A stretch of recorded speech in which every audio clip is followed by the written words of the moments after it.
कर्म चेतन बंधकारु कर्म के अवसान का, कह कर स्वरूप यथार्थ जग का, जो किया उपकार है उसके लिए जिन वाणी माँ को वंदना शत बार है, वंदना शत बार है, वंदना शत बार है।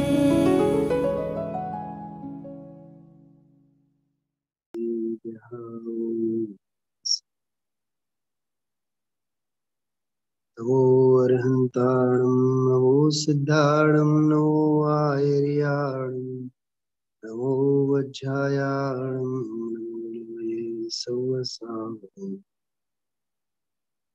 मंगलम भगवान वीरो मंगलम गौतमो गणी, मंगलम कुंद कुंदार्यो जैन धर्मोस्तु।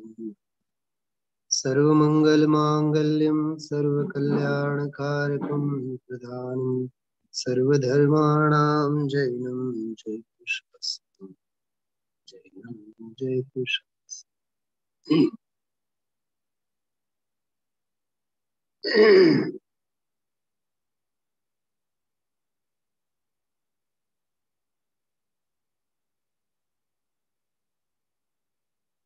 આજે આપણે 30-35 મિનિટ 51 નંબરની જે ગાથા પરમાત્મા પ્રકાશની ગુરુદેવશ્રી આજે લીધી, આખો સ્વાધ્યાય આ 51 નંબરની ગાથા 51 નંબરના છંદ ઉપર જ સ્વામીજીએ સ્વાધ્યાય લીધો છે.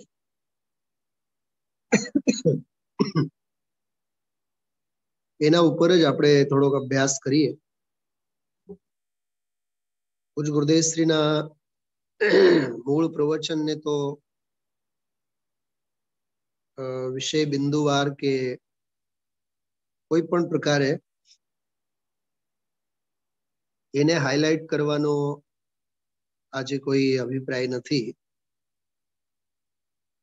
યોગિંદુ દેવની જે મૂળ ગાથા છે અને ગાથાનો જે મૂળ બોલ છે, એની ટીકા જે છે, વ્યાખ્યા જે છે, એ બ્રહ્મદેવદત્ત સૂરીએ બહુ બારીકાઈથી કરી છે. થોડોક આપ સૌનો એના ઉપર ધ્યાન આકર્ષિત કરવા માંગીએ છીએ. આ 4 જે ગાથાઓ છે, ગઈકાલે આપણે બહુ વિસ્તારથી વાત કરી હતી. 49, 50, 51 અને 52. ચારે 4 ગાથાઓ બિલકુલ એક સરખી જ ગાથાઓ છે. કેવળ દરેક ગાથાની શરૂઆતમાં એક શબ્દ ફરી જાય છે. 49 નંબરની ગાથામાં ગ્રંથ શબ્દ હતો,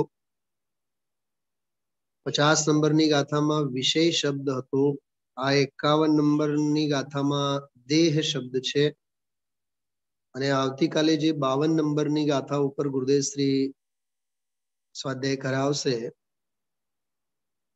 એમાં શબ્દ છે વિરતિ અને અવિરતિ, વ્રત અને અવ્રત.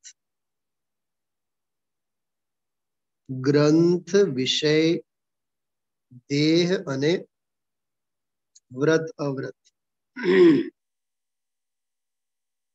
બહુ માર્મિક બધી ચર્ચાઓ છે. કેવી રીતે આત્મ સાધક જીવ મુખ્યતયા મુનિરાજની છે. ધ્યાન હશે આજે પ્રવચનમાં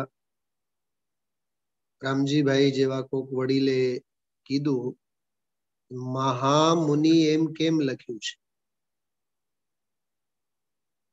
મહામુનિ સાંભળ્યું? ધ્યાન હતું આપ સૌનું? ગુરુદેવશ્રી શું બોલે? જો મુનિ એટલે તો મુનિસ થાય ને, મહામુનિ વળી શું? આમ વિચારજો, મુનિ તો મુનિ હોય, એમાં શું મહામુનિ? ગુરુદેવશ્રી બોલ્યા, નિર્વિકલ્પ સ્વરૂપ અને સ્વભાવમાં લીન રહેનારા એવા. જો કે હું ક્રોસ ક્વેશ્ચન કરું છું. જો તો મુનિરાજ તો એને જ કહેવાય ને જે નિર્વિકલ્પ સ્વરૂપમાં રહે છે. વળી પાછું મહામુનિ કેમ કીધું? આનું 128 જો ગ્રંથ કાઢો, 128 પાને નીચે મહામુનિની વ્યાખ્યા છે એમ. ગુરુદેવશ્રી બોલ્યા કે મુનિની વ્યાખ્યા, મહામુનિ એટલે નિર્વિકલ્પ રહેનાર નહીં. સાંભળો, હું હજી 2-3 પ્રશ્નો કરું છું, ક્રોસ ક્વેશ્ચન કરું છું. નિર્વિકલ્પ માં જ જો રહે તો 2 પરિસ્થિતિઓ ઊભી થાય. અંતર્મૂર્ત થી વધારે સમય જો નિર્વિકલ્પ અવસ્થામાં શુદ્ધોપયોગમાં રહે તો કેવળ જ્ઞાન થાય. બીજો પ્રશ્ન, નિર્વિકલ્પ શુદ્ધોપયોગમાં જે રહે એને ગ્રંથ, વિષય, દેહ અને વ્રત અવ્રત એ ક્યાં લાગુ પડે છે? મારો પ્રશ્ન સમજાણો. આ ચારેય ગાથાઓ તો એ ધારા પ્રવાહે જો નિર્વિકલ્પમાં શુદ્ધોપયોગમાં જ રહે તો એને ક્યાં લાગુ પડે? જો શુદ્ધોપયોગમાં લીન છે એને ઉપસર્ગ હોય,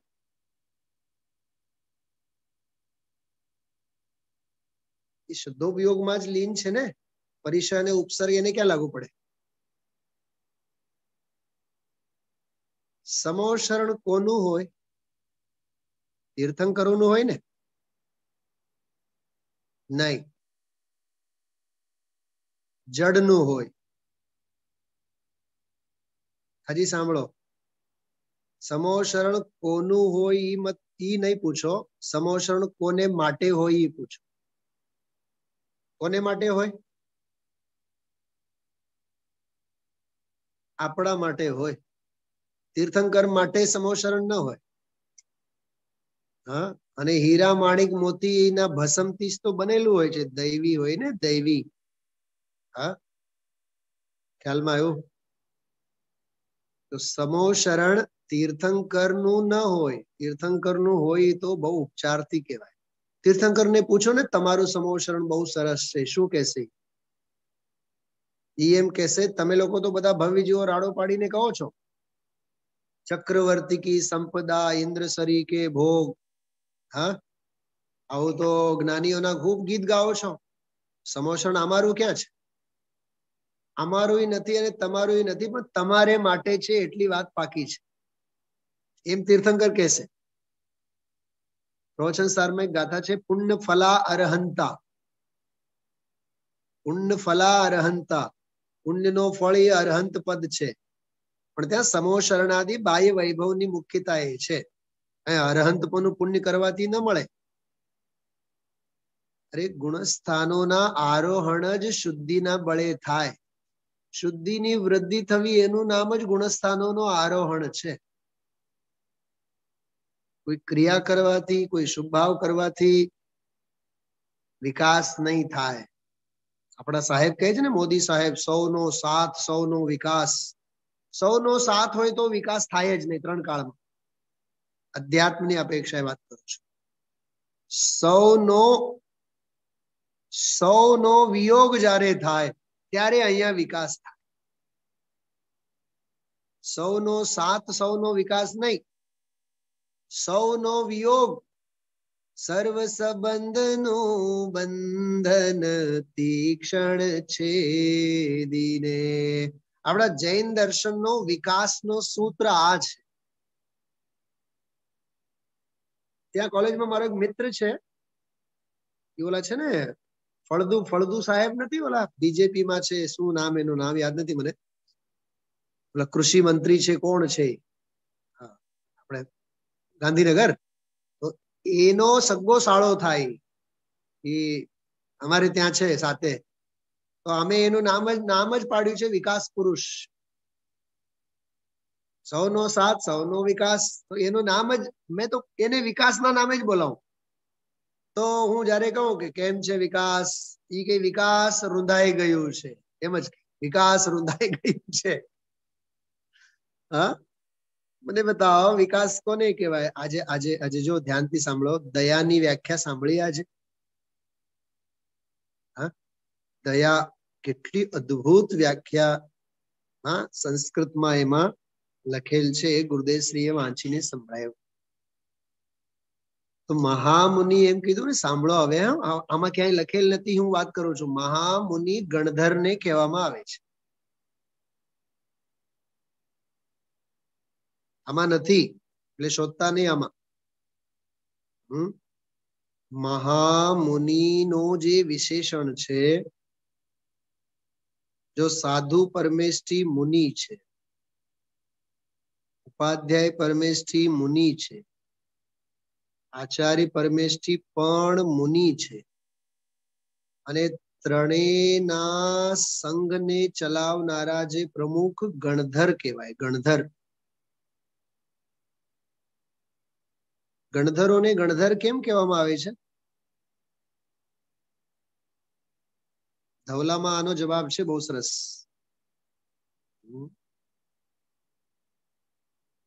ઋષિ, સાધુ, મુનિ અને યતિ.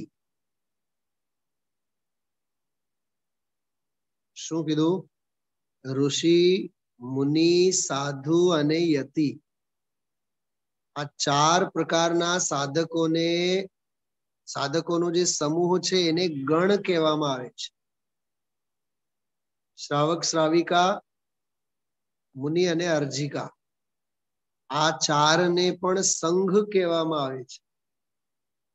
તો મુનિ, સાધુ, ઋષિ અથવા યતિ, આ ચાર, અથવા શ્રાવક, શ્રાવિકા અને મુનિ અને અર્જિકા, આમ ચાર થયા ને. આ ચાર ના ખરેખર તો ઋષિ, મુનિ, યતિ અને સાધુ. અર્જિકા, શ્રાવક, શ્રાવિકાની તો વાત જ નથી ખરેખર. કેમ કે ગણધરોના અત્યંત નિકટવર્તી કોઈ હોય તો કોણ હોય? વધીને રિદ્ધિધારી મુનિ ભગવંતો ઋષિ હોય. ઋષિ એટલે જ રિદ્ધિધારી થાય, વિશેષ શક્તિના ધારકો. ઋષિ એટલે કોઈ ઓલા દાઢી બાડી વધારેલા હોય, બાવા જેવા, એની વાત નથી. આપણા શાસ્ત્રોમાં તો રિદ્ધિધારી જે વિશિષ્ટ હોય એને ઋષિ કહેવાય. જેમ કે વિષ્ણુકુમાર મુનિ એ ઋષિ હતા, કેમ કે એની રિદ્ધિ હતી ને, એમ. તો ઋષિ, યતિ એટલે યત્ન કરે તે યતિ, મનન કરે તે મુનિ, સાધના કરે તે સાધુ.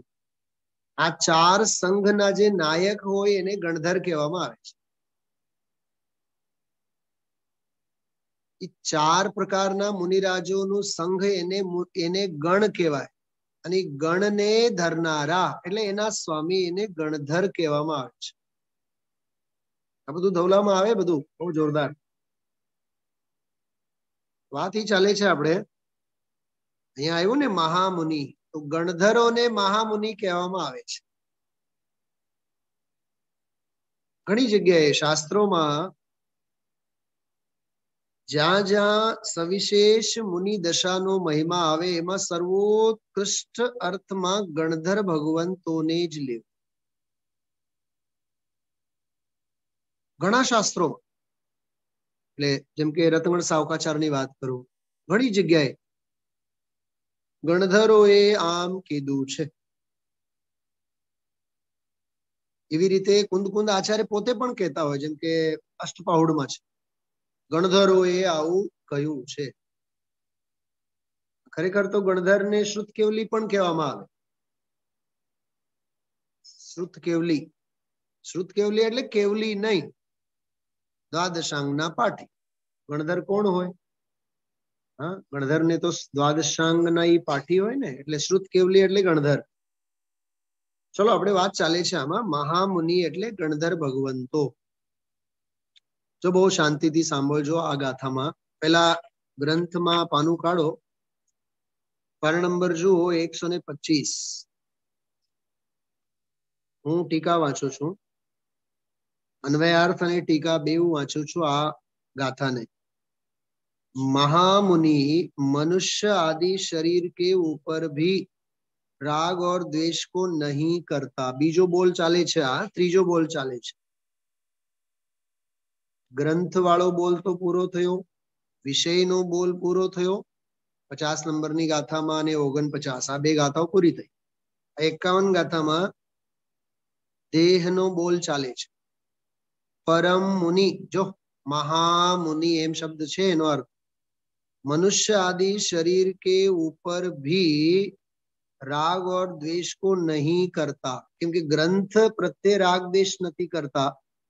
एमां बे अर्थ कर्या था. ग्रंथ एटले परिग्रह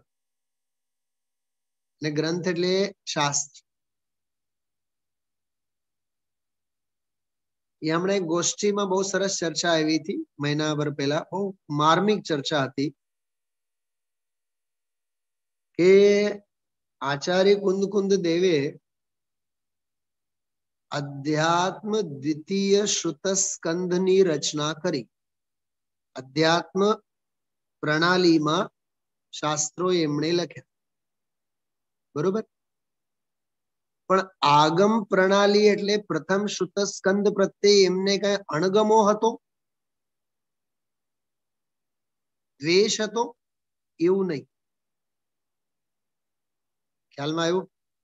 एमणे पोते पण परिकर्म नामनी कर्णानियोगनी षटखंडागम उपर, षटखंडागम ग्रंथ उपर एमणे परिकर्म नामनी टीका लखेली छे, पण ए उपलब्ध नथी. ख्याल में आव्युं? એટલે અધ્યાત્મ શૈલીમાં એને દ્રષ્ટિ પ્રધાન, ભેદ વિજ્ઞાન પ્રધાન ગ્રંથો રચ્યા છે. પરમાગમો 84 પાહુડોની રચના કરી. ભાવના પ્રધાન 12 ભાવનાઓ લખી. સૌથી પહેલા 12 ભાવના એમણે લખી. દ્વાદશ અનુપ્રેક્ષા, 12 અનુપેક્ષાના નામે જે ગ્રંથ સૌથી પહેલા આચાર્ય કુંદ દેવની રચના છે. 12 ભાવનાનો વિષય તો આખો ભેદ વિજ્ઞાનનો વિષય છે. નિરંતર ભેદ વિજ્ઞાન ભાવવાની વસ્તુ છે. એ તો ખ્યાલમાં આવ્યું. 10 ભક્તિ લખી. 10 ભક્તિ આખો ભાવનાનો વિષય છે. ગુણાનુરાગ ભક્તિ.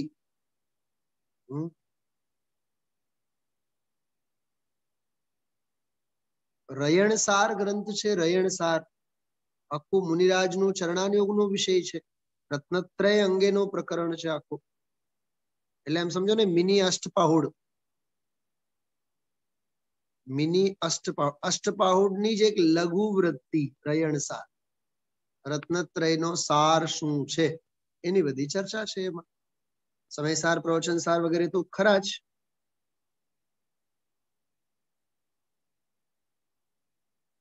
એટલે આ વાત માટે કરી કે એક આચાર્ય એક અનુયોગ ઉપર, એક પદ્ધતિ ઉપર લખે છે, એનો અર્થ કઈ બીજી પદ્ધતિ ઉપર એને અણગમો હોય, દ્વેષનો તો સવાલ જ નથી.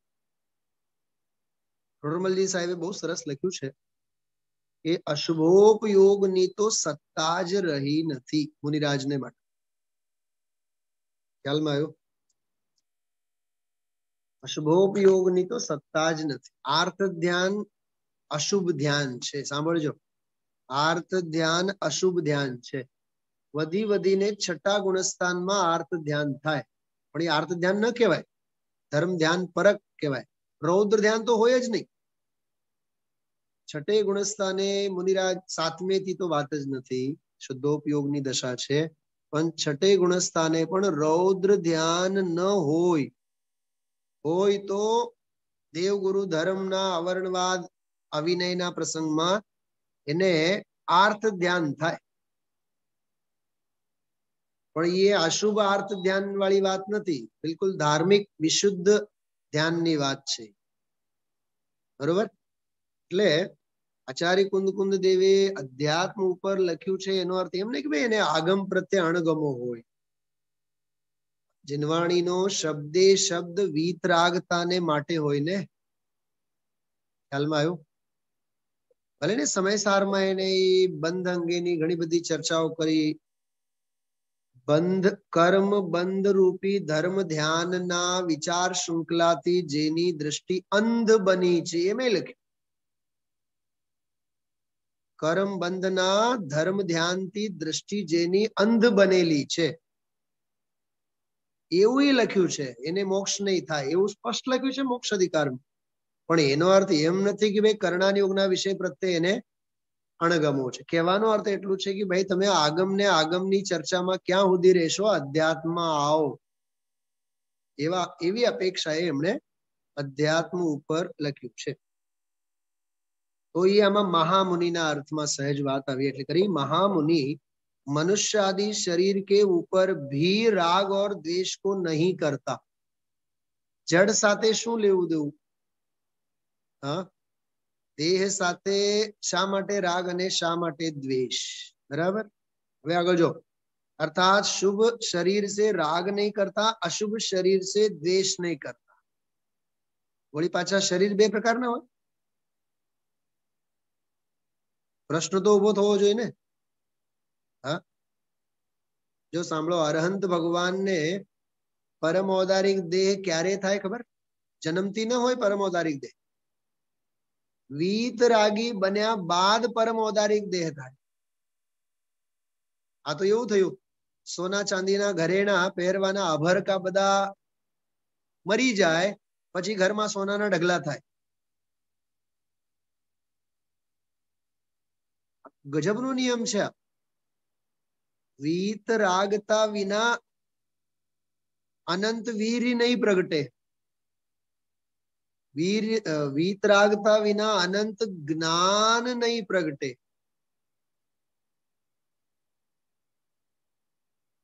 બોલો, સિદ્ધ ચક્ર મંડલ વિધાનમાં એક છંદ છે, જ્ઞાનાધ્યક્ષ. હે સિદ્ધ ભગવાન, તમે કેવા છો? જ્ઞાનાધ્યક્ષ છો. સભાના અધ્યક્ષ નહીં.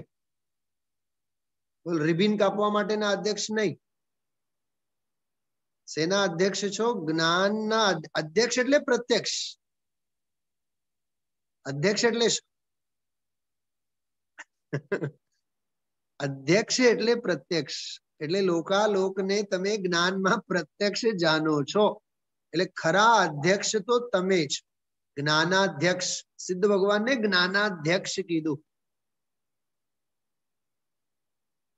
જો પૂજા ભણો, વિધાન ભણો, સ્વાધ્યાય કરો, ગમે ત્યાંથી, પણ વીતરાગતા સર્વજ્ઞતા સિવાય બીજી કોઈ વાત નથી.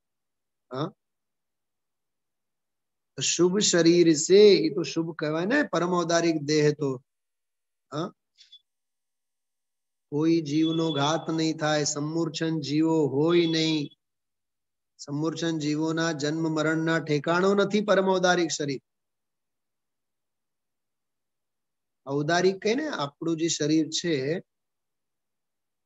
દેવ અને નરક નારકીઓનું શરીર તો વૈક્રિયક છે. મનુષ્યો અને તિર્યંચ પશુઓનું જે શરીર છે એને ઔદારિક શરીર કહેવાય. કેમ એને ઔદારિક શરીર કહેવાય? કદી વિચાર આવે છે? ઔદારિક કેમ કહેવાય? ઔદારિક તો કહેવાય, પણ કેમ કહેવાય? જો ઉદર કહેવાય ને, ઉદર, ઉદર એટલે સ્થૂળ થાય. શરીરનું સ્થૂળપણું એટલે આમ દેખાવે જાડા પાડાપણું એમ નહીં.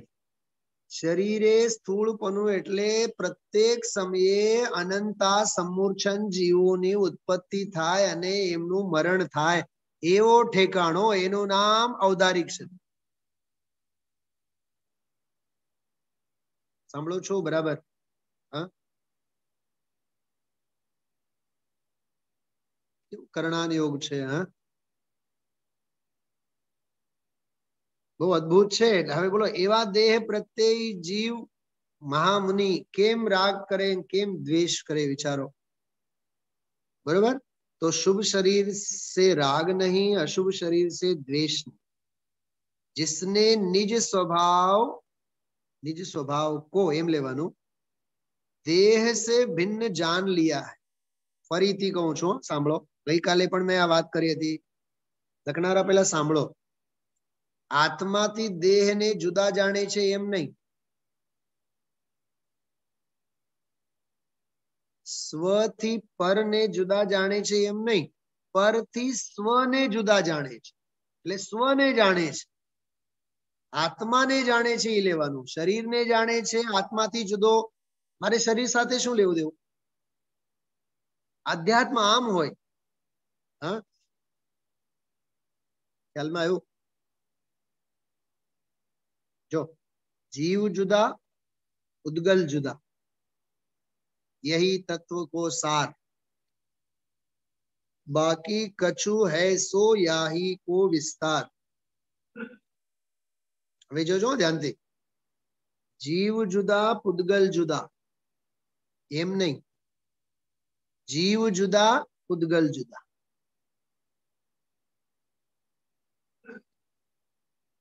ત્રાજુમાં સ્વને રાખવાનું, એને આજે દયાના અર્થમાં કીધું છે. હા, સંસ્કૃતની ટીકા જે વાંચી ગયા એ દયાની જે વ્યાખ્યા આમાં કરી, જે મૂળમાં જે ગુરુદેવશ્રી વાંચ્યા હતા એ આ છે મૂળમાં. એટલે સાધુ મુનિરાજ સ્વદયા જે કરે છે, યત નિજ સ્વભાવમ વિકાર ભાવેન ન ઘાતયતિ, પોતાના આત્મ સ્વભાવને વિકાર ભાવ વડે જે ઘાતતા નથી. સમજાણું? ગઈકાલે જે આપણે 10 બોલ વાંચ્યા હતા ને ગુરુદેવશ્રીના, હા, પોતાનું આત્મહિત થાય એવું કરવું. આ જયારે ગુરુદેવશ્રી વાંચતા હતા ને આજ સવારે, ત્યારે મને એક વિચાર આવતા હતા કે એમાં પુરુષાર્થ સિદ્ધિભાઈ નો શ્લોક છે એક બહુ સરસ, આત્મ પરિણામ હિંસન હેતુત્વાત સર્વમેવ હિંસૈતત. આત્મ પરિણામોના ઘાત થવાથી બધા જ પ્રકારના રાગાદી ભાવો નિયમથી હિંસા છે. આત્મ પરિણામોનો ઘાત થાય છે કે નહીં? એમાં આત્મ પરિણામ હિંસત્વાત હિંસૈતત, તે બધું બધી હિંસામાં આવે. રાગ હોય, દ્વેષ હોય, ગમે તે પ્રકારના ભાવ હોય. આ જે પ્રકરણ છે બહુ સરસ છે. યત નિજ સ્વભાવમ વિકાર ભાવેન ન ઘાતયતિ.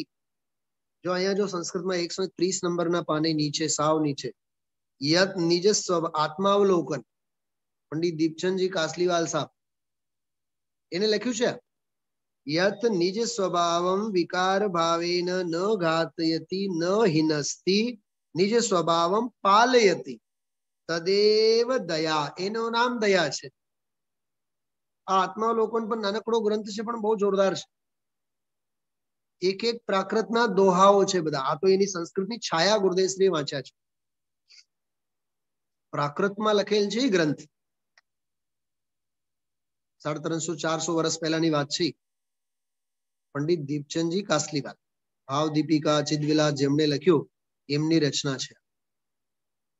વિકાર ભાવને લીધે, રાગને લીધે, કષાયને લીધે જે આત્માને ઘાતતા નથી, આત્માને હણતા નથી, નિજ સ્વભાવમ પાલયતિ, પોતાના આત્માને જે પાળે છે, પાલન કરે છે, સેવે છે. એવી રીતે આમાં દેહ પ્રત્યે એકત્વ બુદ્ધિ નથી કરતા, એ વાતના બહાને આમાં ઇન્દ્રિયજન્ય જે સુખ છે દેહાશ્રિત, એને માટે પ્રવચન સારની ગાથા યાદ કરી. મૂળ ટીકામાં સપરમ બાધા સહ્યમ એ ગાથા આમાં યાદ કરી છે. અને એ બધા વિશેષણો આમાં આપ્યા છે.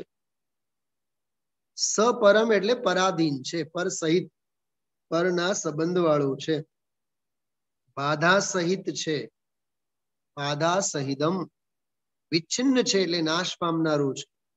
બંધ કારણમ, બંધનું કારણ છે, વિષમ છે એટલે દેહાશ્રિત સુખ સંબંધીનો ત્યાગ તેઓ કરે છે. એવી વાત. બરોબર? હવે તમને જો એક વાક્ય આમાંથી, બહુ સરસ વાક્ય છે, એ વાક્ય આમાંથી કહું છું. જો ગમો નહીં, અણગમો નહીં, આ જે બધી વાત આવી ને એના સંદર્ભમાં જ પ્રવચન સારની ગાથા જયારે ગુરુદેવશ્રી વાંચી ગયા, એમાં જો પાના નંબર 127 સાવ નીચે જુઓ, ત્રીજી લીટી, શબ્દે શબ્દે એના વિચાર સમજવા કઠણ છે. ગ્રંથે ગ્રંથે, શાસ્ત્રે શાસ્ત્રે, એમ શાસ્ત્રોની વાત નથી. શબ્દે શબ્દે એના વિચાર સમજવા કઠણ છે. શબ્દ ફરે એટલે વિચાર ફરે. જો અહીંયા દેહની મમતા નથી એની વાત ચાલે છે ને, આહાર લે કે નહીં મુનિરાજ? अरे हूँ तो कहूं गणधर होय तो आहारना विकल्प आवे कि नहीं? आहाરના વિકલ્પો આવે. સાંભળજો, શરીરને પોષવા માટે આહાર લેતા નથી. બે વાક્ય બોલું છું, બહુ ધ્યાનથી સાંભળજો. શરીરને પોષવા માટે આહાર લેતા નથી અને શરીરને શોષવા માટે આહારનો ત્યાગ કરતા નથી. શું સમજાય છે? ફરીથી સાંભળો, એટલે મેં કીધું ધ્યાનથી સાંભળો. સર્વભાવથી ઔદાસીન્ય વૃત્તિ કરી છે ને, માત્ર દેહ તે સંયમ હેતુ હોય જો, અન્ય કારણે અન્ય કશું કલ્પે નહીં. હવે જો, દેહે પણ કિંચિત મૂર્છા નવ જોઈએ જો. એ મૂર્છા શું છે? મૂર્છા મૂર્છા શું છે? ગાંડપણું. કોને કહેવાય મૂર્છા? ઓલી લક્ષ્મણની મૂર્છા એ મૂર્છા? અરે મૂર્છા એટલે મમત્વ બુદ્ધિ. અહીંયા તો ખરેખર આ વાત 100% સાચી છે. શબ્દે શબ્દે વિચારો સમજવા કઠણ છે.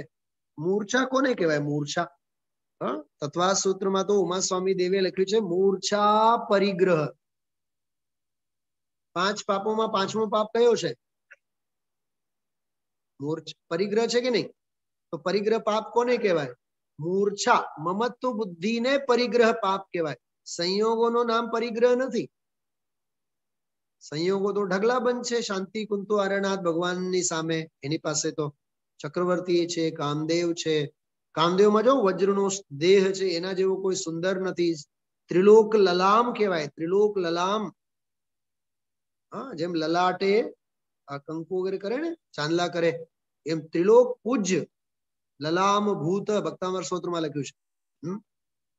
આવું તો કામદેવનું દેહ છે. સંયોગે પરિગ્રહ કેટલું બધું. દેહનું પરિગ્રહ કામદેવનું, સંયોગે પરિગ્રહ ચક્રવર્તીનું. સમો શરણ તો ખરો જ. તીર્થંકર છે ને.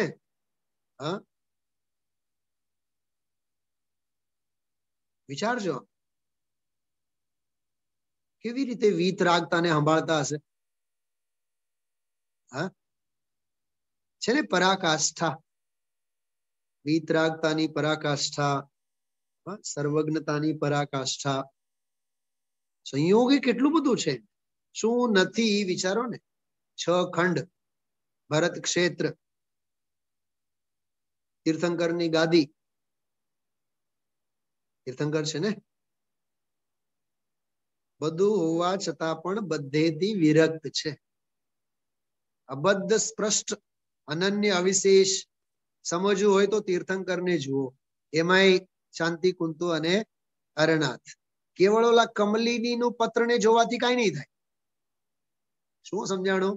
જળમાં ડૂબેલું કમળ જળમાં ડૂબેલ નથી. એ તો કમળનું જ્ઞાન થશે. સાક્ષાત તીર્થંકરોને જો ને. ખ્યાલમાં આવ્યું? સાક્ષાત તીર્થંકરોની પરિણતિને જો. સર્વભાવથી ઔદાસીન્ય વૃત્તિ કરી, માત્ર દેહ તે સંયમ હેતુ જો, અન્ય કારણે અન્ય કશું કલ્પે નહીં. દેહે પણ કિંચિત મૂર્છાનવ જોય જો, અપૂર્વ અવસર એવો ક્યારે આવશે. આપણે અપૂર્વ અવસર લેશું ને આપણે આમ સ્વરૂપ સંબોધન પછી. હું તમને એકો એક છંદોમાં કયા કયા શાસ્ત્રોના કોટેશન લાગુ પડે છે એની મેં નોંધ તૈયાર કરી છે મારી પાસે. આ ગાથા લાગુ પડે છે એને શ્રીમદજીએ યોગસાર અને પરમાર્થ પ્રકાશ જેવા ગ્રંથોને આધારે જ અપૂર્વ અવસર બનાવ્યો છે. આ ગાથા 51મી, દેહ પ્રત્યે રાગે નહીં દ્વેષે નહીં. હા, દેહે પણ કિંચિત મૂર્છા. દેહે પણ કેમ લખ્યું? દેહથી ભિન્ન સંયોગોમાં તો રાગ અને દ્વેષની તો વાત જ નથી.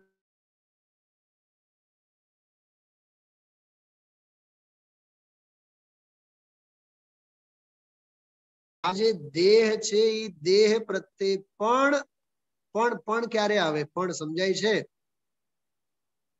હા, બહારની અન્ય વૈભવ સંપત્તિની તો વાત જ નથી.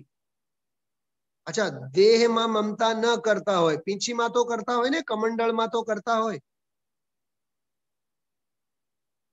એ આત્માવલોકન લખનારાએ લખ્યું છે ભાવ દીપિકામાં. કાંકરા સાફ કરવા માટે જો પીંછીનો પ્રયોગ કરે તો પીંછી પરિગ્રહ બની જાય. એ પછી સંયમ શુદ્ધિનું સાધન ન રહે. પછી પ્રાણી સંયમનું સાધન ન રહે. જો દેહ શુદ્ધિનું સાધન કમંડળું છે. શું કીધું? દેહ શુદ્ધિનું સાધન કમંડળ છે અને પ્રાણી સંયમનું સાધન પીંછી છે. કોઈ તો લખી રાખજો આ પોઈન્ટ. પીંછી પ્રાણી સંયમનું સાધન છે.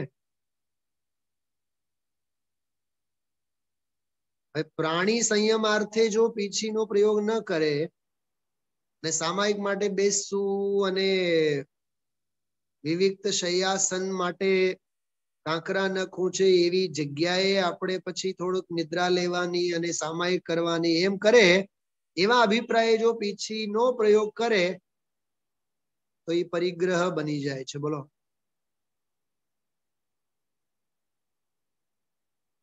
એટલે જ કાલે જે મેં વાત કરી હતી ને, જનાગમમાં બધી વાર્તા મુનિરાજોની છે અને વાર્તા કરનારા આપણે બધા ગ્રહસ્થો છીએ. તો એવો અપૂર્વ અવસર ક્યારે આવશે? સમજાય છે? હા, એટલે બહુ ખરેખર આ પ્રાયોગિક પદ્ધતિ વિચારવા જેવી. હજી એક છેલ્લી એક વાત કરું. આમાં વાત કરી ગુરુદેવશ્રીએ વારંવાર કે દેહથી ભિન્ન જ્યારે અનુભવે ત્યારે એને દેહને ભિન્ન માન્યો એમ કહેવાય. આ શૈલીએ આમાં ગુરુદેવશ્રીએ ઘણું કીધું છે. આમાં જો એક બે એકાદ ક્યાંક પોઈન્ટ મળે હું તો આપને વાત કરું. એ શરીરથી રાગ નથી કરતા, શરીરથી દ્વેષ નથી કરતા, એમ શરીરથી રહિત મારો ભગવાન આત્મા છે એવો અનુભવ કરે ત્યારની વાત છે. જો અહીંયા એક થોડુંક સરસ આગમ અધ્યાત્મનો સમન્વય છે. 128માં પાને વચ્ચે ઉપર અન્વયાર્થ જ્યાં વાંચ્યું ને એમાં વચ્ચે જુઓ. પ્રભુ પર વસ્તુ શું? એ તો જડ છે, માટી છે. આત્માને અને એને ક્યાંય લાગતું વળગતું નથી. આત્મામાં તો એનો અભાવ છે. શરીર રજકણોની અવસ્થાનો કે એના દ્રવ્ય ગુણનો ભગવાન આત્મામાં તો અભાવ છે. એને ભાવ વાળો મારે માનવો એ તો મિથ્યા ભ્રાંતિ છે. અને એમાં પણ અસ્થિરતા પોષણ આદિ કરવી તે પણ રાગ છે, વિષમતા છે, સંભાવ નથી. ભલે ને ભાવલિંગી સંત હોય, આહાર માટે નીકળતા હોય, ગણધર જેવા જીવ હોય, પણ આહાર માટે નીકળે છે ને તો નિયમથી રાગનો પ્રસંગ તો બનશે જ. મમતા નથી પણ રાગ ખરો. આહાર દાન માટે જાય છે, ધર્મ તો નથી જ ને. અને શરીરની જ ક્રિયા છે કે નહીં? શરીર આશ્રિત જ ક્રિયા છે ને. અરે ઉપદેશ આપો, ઉપદેશ આપો એ શરીર આશ્રિત ક્રિયા છે. તો પછી આહારની તો વાત શી કરીએ.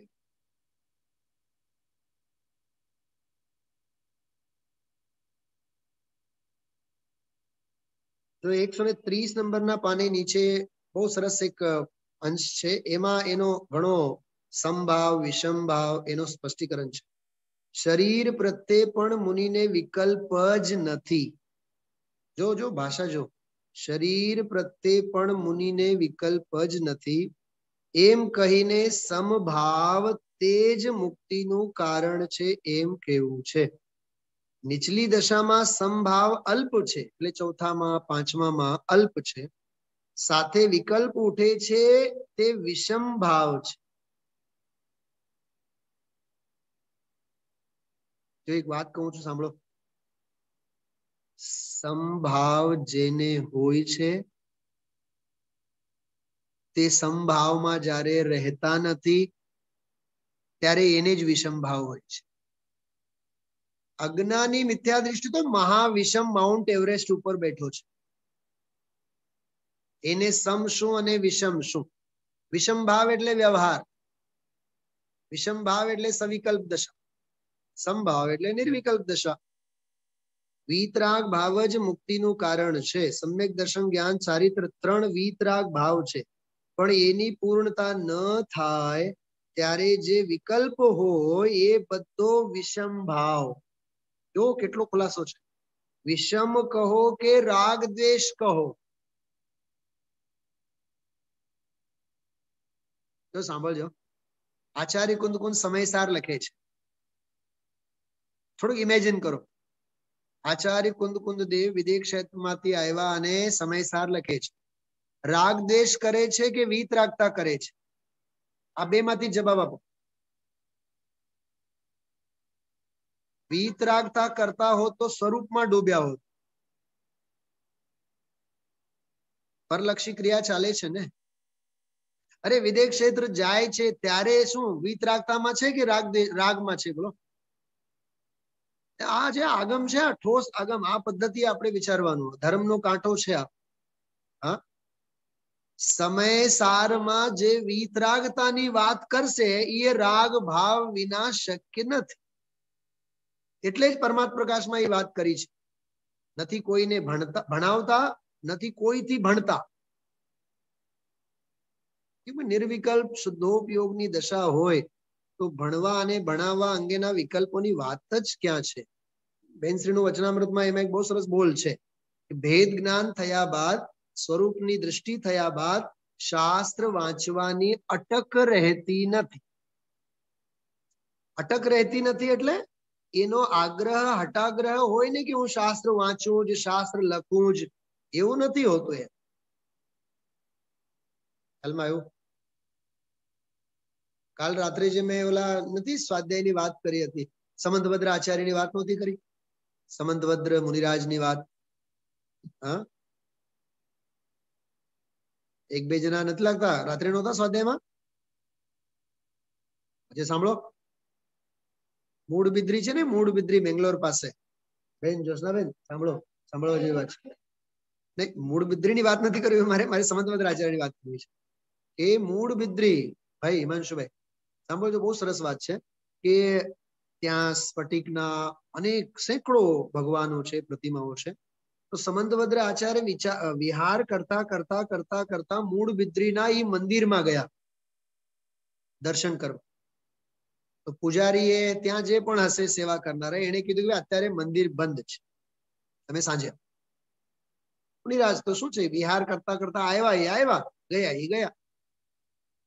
તો સમંતભદ્ર અંગે એવો એક સ્ટેટમેન્ટ આવે છે શાસ્ત્રોમાં.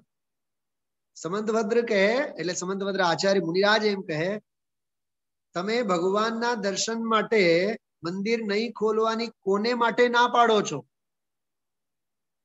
જેણે આપ્તની પરીક્ષા લખી છે, આપ્ત મીમાંસા લખી છે, સર્વજ્ઞ ભગવાનની સત્તા સિદ્ધ કરી છે.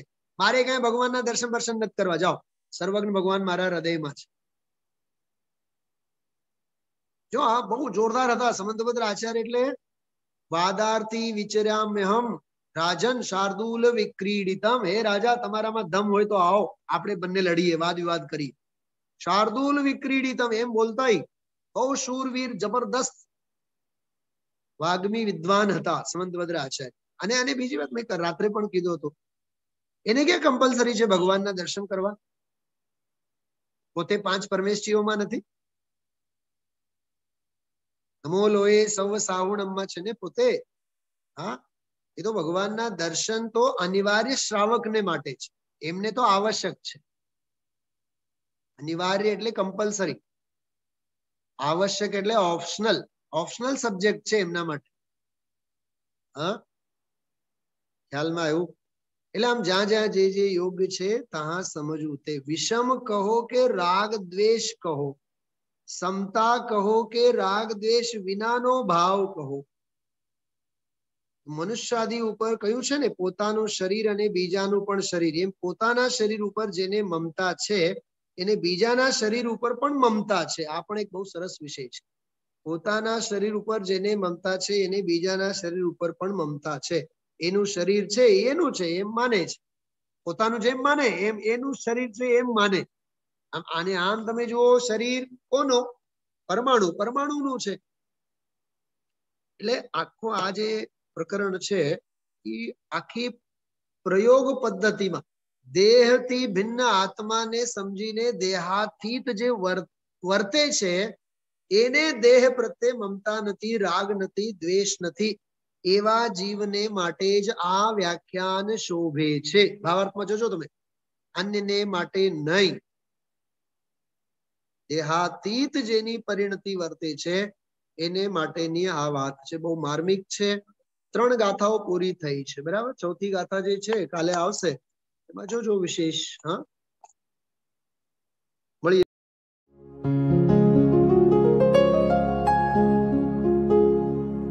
निज निधि निज में बताए यह अनंत उपकार है, उसके लिए जिन वाणी माँ को वंदना शत बार है, वंदना शत बार है, वंदना शत बार है।